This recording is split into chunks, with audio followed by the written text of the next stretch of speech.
There he is, the coach. How you doing, my friend? Oh, man, you look great. Coach, what's happening? I'm living the dream, man. Just got back from the Virgin Islands, went over to St. John's with my bride and acted like I was important doing nothing and just watching a lot of football. How you doing? You look great, man.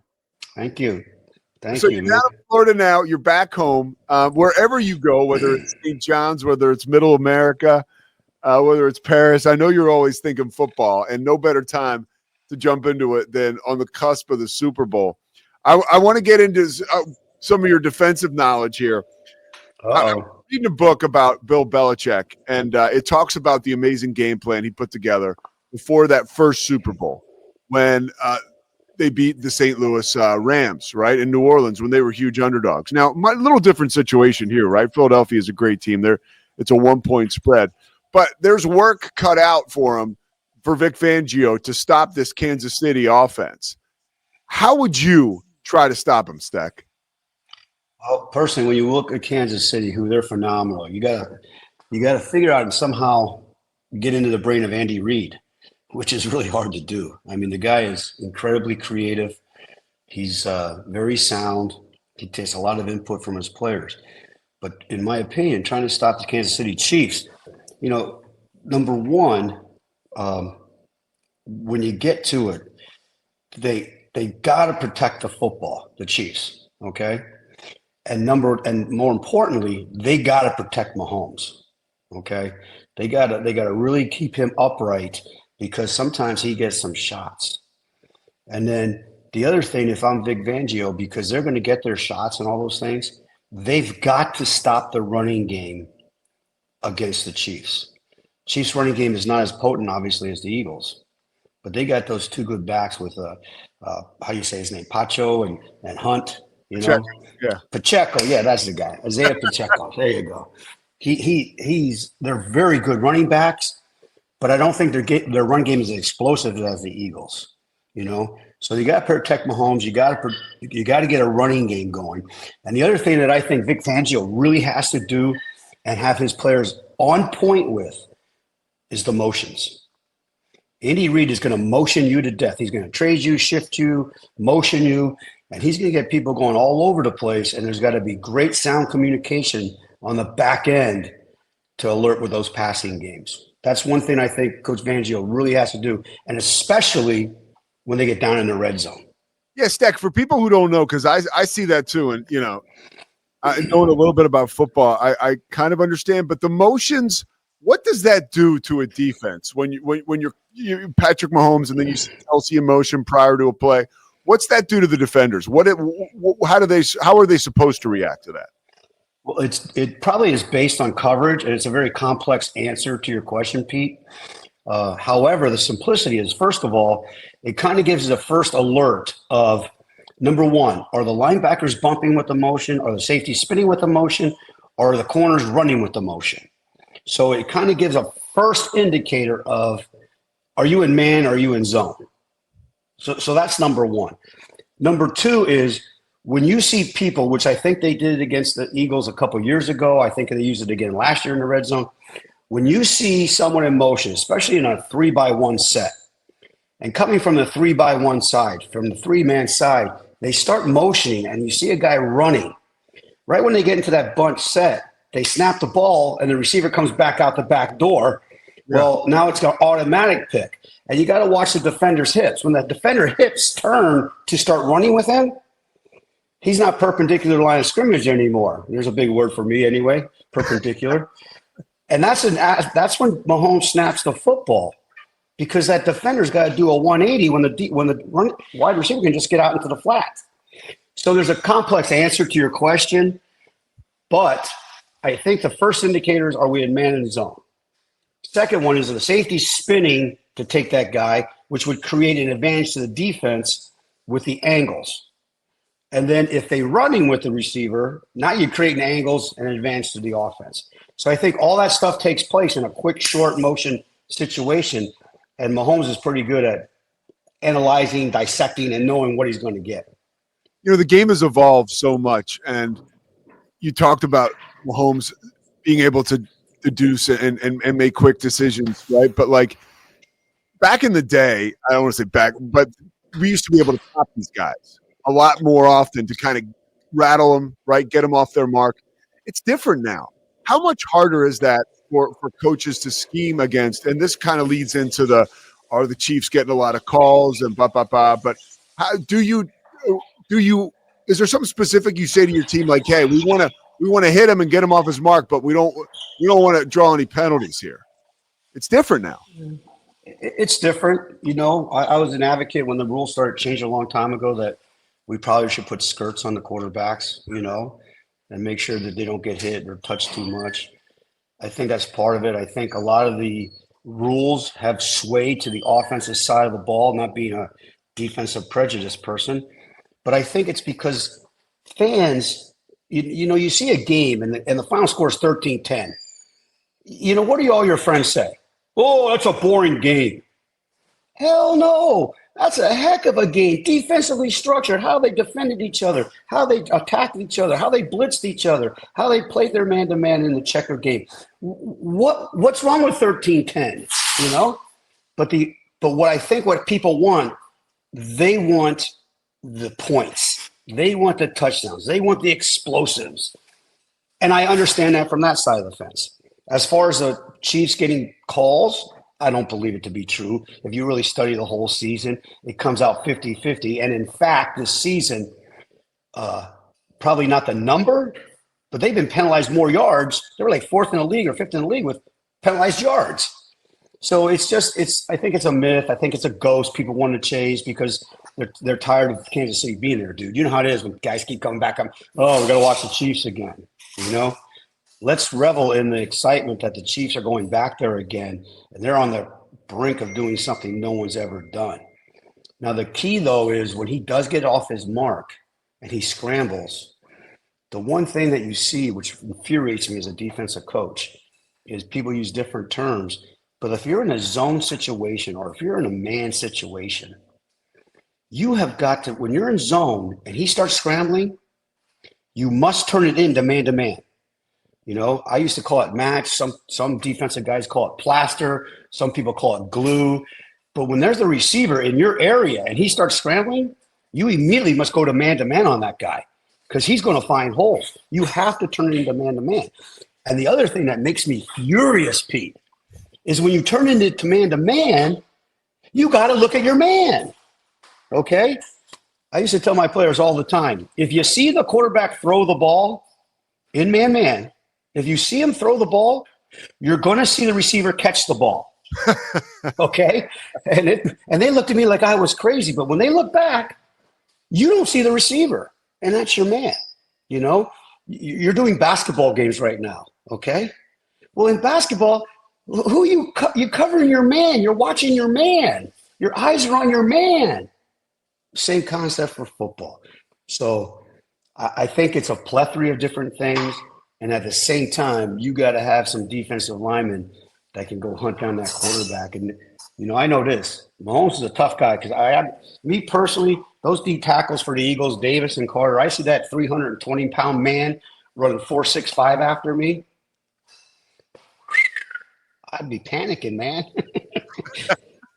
How about the other side? I know you recruited Saquon.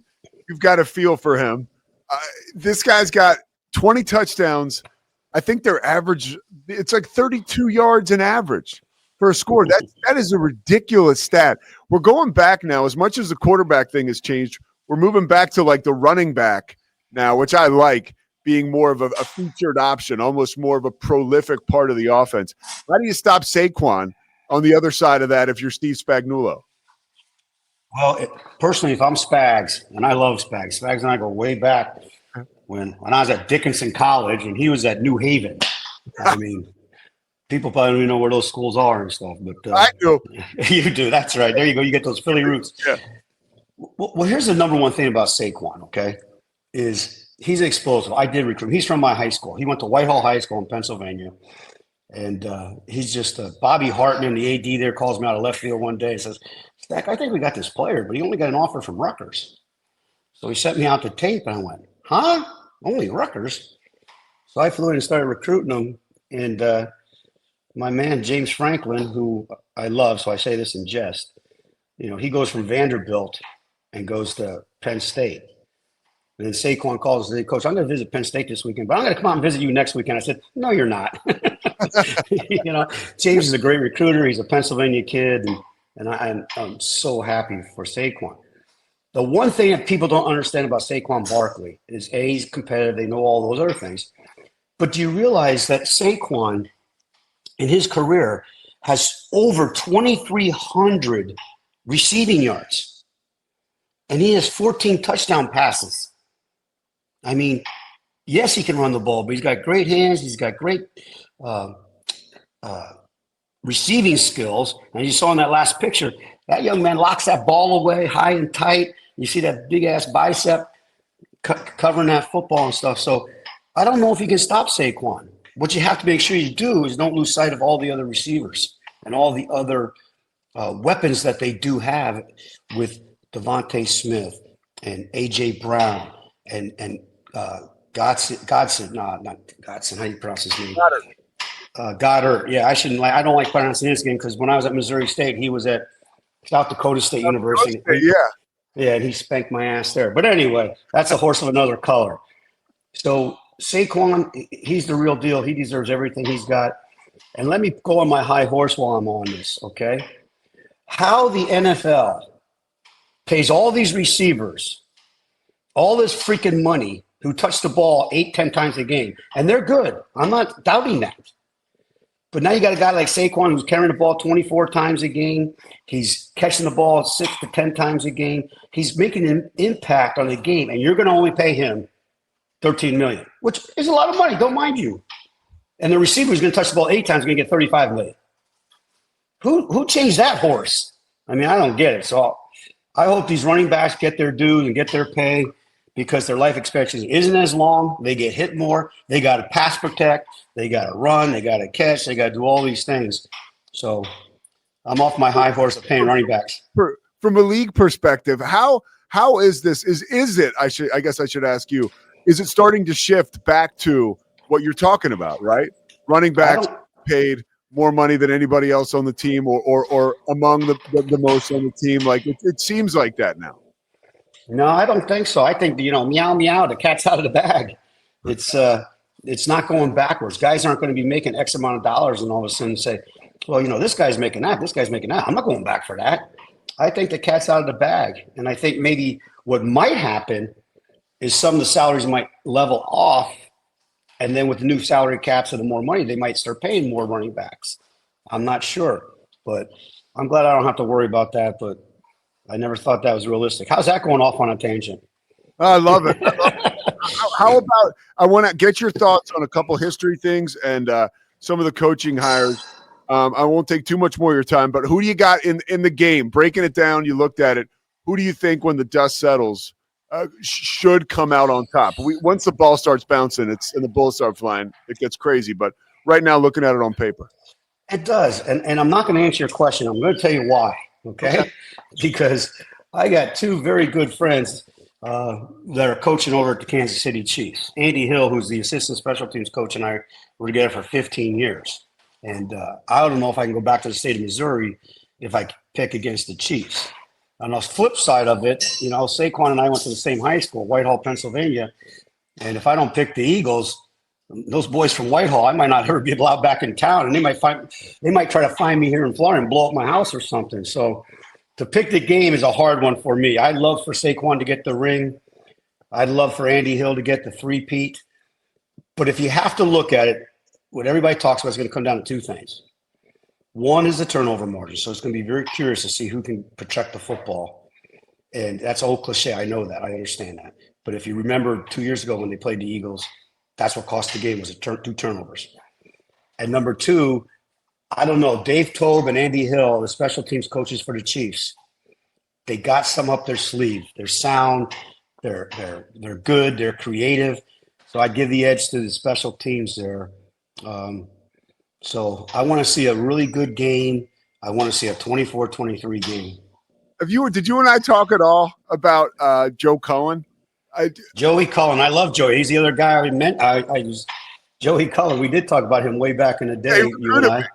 And Joey, that's the other guy I know on the staff, and Joe's a super, super defensive line coach. And, he gets his players every year at a top performance. I mean, he took a kid, okay? And I'm not great with names, all right? But I'm going to look his name up here real quick as we're talking. Tershawn Wharton. Yeah. He came out of Missouri S&T, okay? That school is like a Division II school in the state of Missouri, and he has made him a huge impact for that Chiefs team, along with Chris Jones as the defensive tackle. Joey Cullen is one of the best defensive line coaches in the National Football League. Special guy.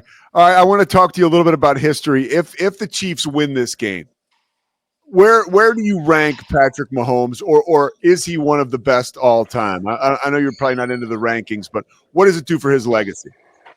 I'm not into the rankings, and it does nothing for his legacy right now because he's still going. Legacy's after it's all said and done.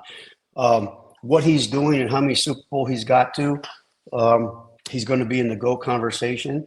And I think the world of him. I think he's got great vision. I think he got great talent. I think he's so darn intelligent when he's out there on the football field. He's a Texas Tech guy. He comes from an athletic family. But he doesn't have 7 rings, Pete. Yeah.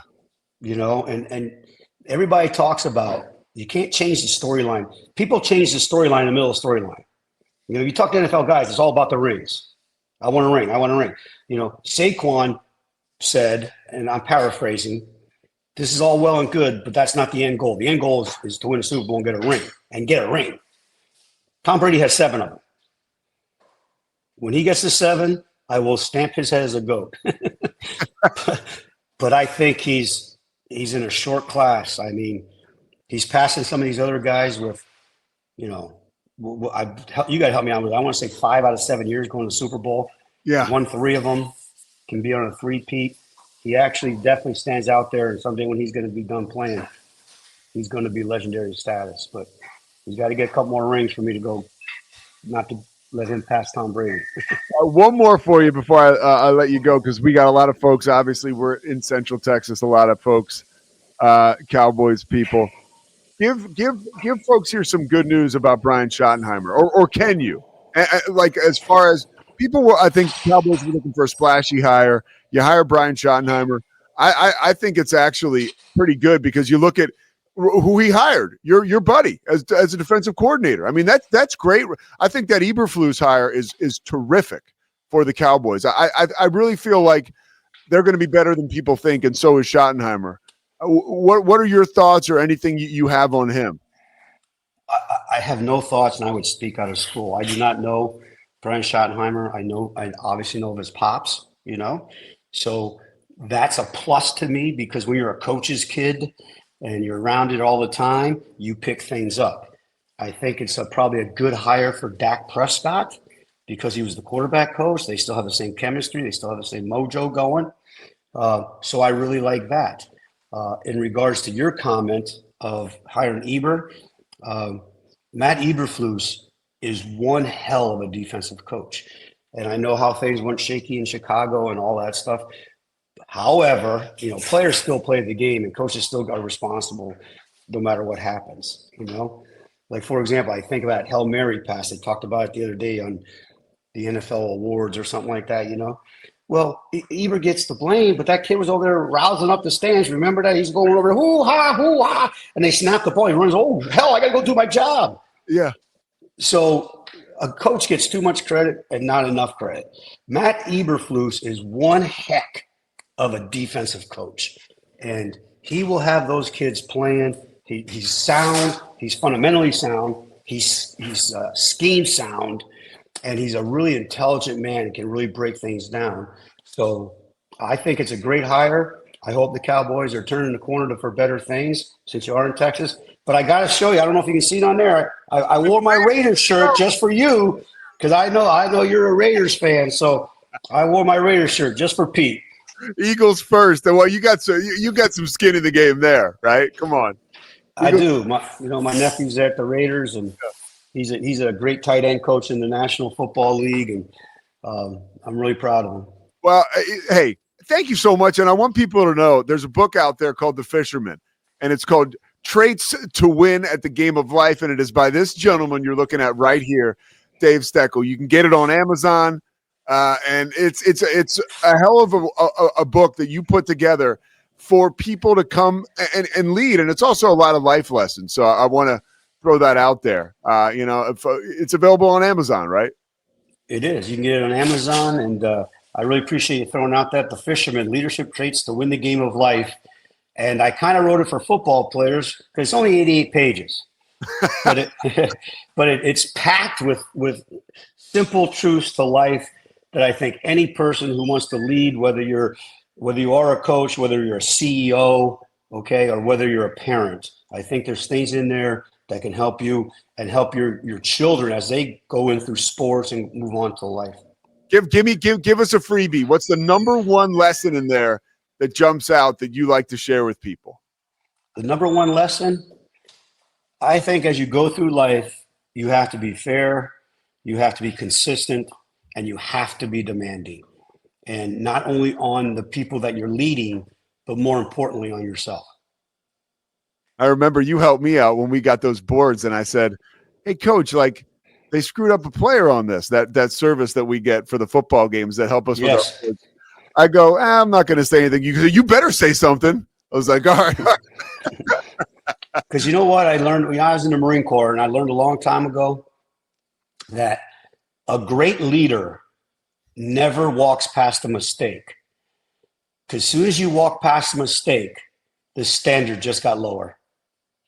I love it. Coach Steck, appreciate it, man. I really appreciate you taking the time, and I hopefully we can do this again soon, and hopefully I'll be seeing you in the fall, brother. I hope so. Very humbled and honored, Pete. You're a good man, and I'm excited. Can't you tell? I'm ready to go. The only thing bad about the Super Bowl, it's the last game. I know. You know, it's the last game. So then you got to get in there, and I'm going to go cheer for the Battle Hawks, my man Anthony Beck. There you go. There you go. There we go, baby. All right, Coach. Take it easy. All right. Thank you very much, and enjoy the game, man. You got it. See you, Steck. Coach Dave Steckel.